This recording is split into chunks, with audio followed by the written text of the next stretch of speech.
If you're watching this alone, lock your door, because this story proves something terrifying. For 30 years, a serial killer lived in a quiet American neighborhood, went to church every Sunday, raised 2 children, worked for the city, and no one knew he was sneaking into homes at night, tying people up and strangling them slowly. Not in a horror movie, not in a nightmare, in real life.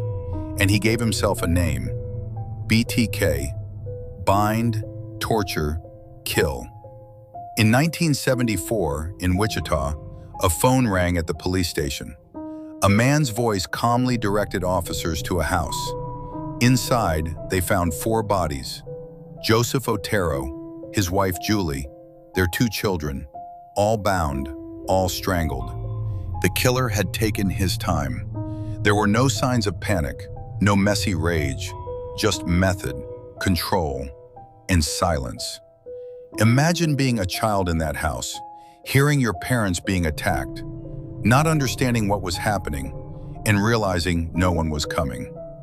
Weeks later, letters began arriving at local newspapers. They weren't apologies, they weren't confessions, they were performances. The writer demanded attention, demanded recognition. He complained that the media wasn't giving him enough coverage. He literally asked to be famous. He signed one letter, BTK. He wanted the city to know exactly what he did: bind them, torture them, kill them. And then he disappeared. But not really. He was still there, watching, working, blending in. He had a steady job, a wife, children. He attended church in the same city he hunted. Imagine sitting next to him during a Sunday sermon, shaking his hand afterward, listening to him talk about faith and community, and having no idea that at night he fantasized about tying someone up. In 1977, he broke into the apartment of Nancy Fox. He waited in the dark. Think about that. Imagine coming home from work.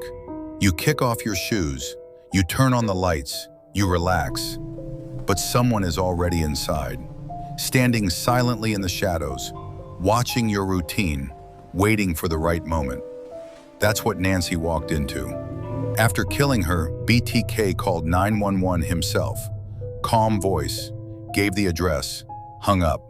He wanted the body found quickly. He wanted the shock. He wanted to hear the sirens. Then something even more disturbing happened. He stopped killing. Years passed. No more letters, no more bodies. The city tried to breathe again. People told themselves he was dead, or in prison, or gone. But he wasn't.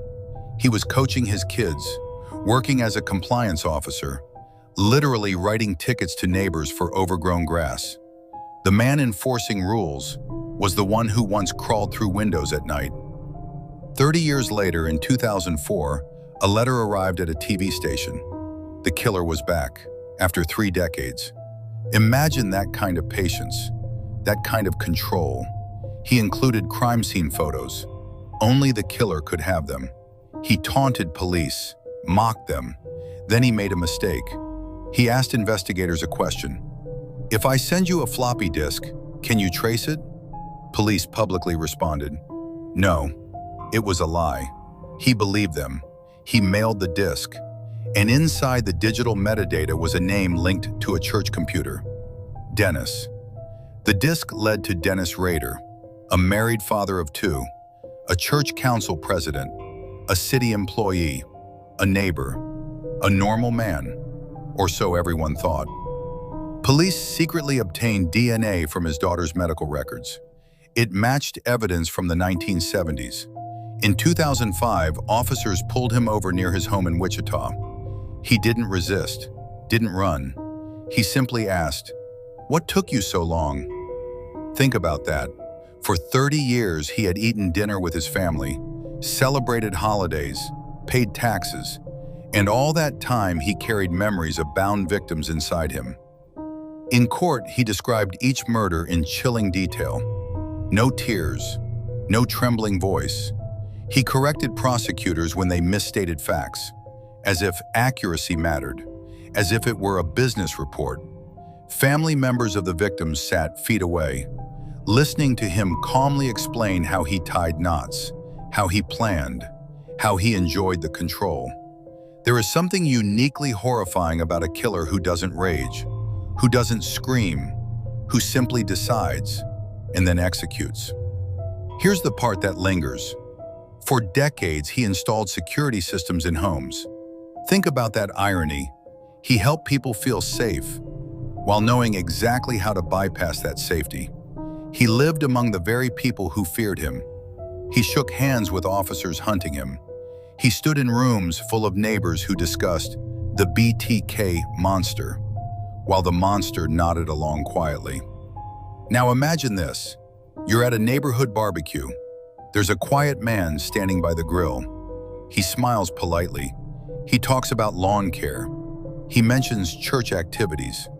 He looks ordinary, reliable, safe. But what if he isn't? That's what Wichita learned the hard way. The monster wasn't hiding in abandoned buildings. He wasn't lurking in alleys. He was sitting in church pews, mowing his lawn, tucking his children into bed, and waiting. The scariest part of this story isn't the knots, or the letters, or the murders. It's this. For 30 years, he looked like everyone else, and no one knew. So tonight, when you lock your doors, when you wave at your neighbor, when you trust the ordinary face across the street, remember this story. Because sometimes the most terrifying thing isn't a shadow in the dark. It's the man who smiles at you in daylight and waits for night to fall. If you found this video interesting and want more content like this, then like and subscribe.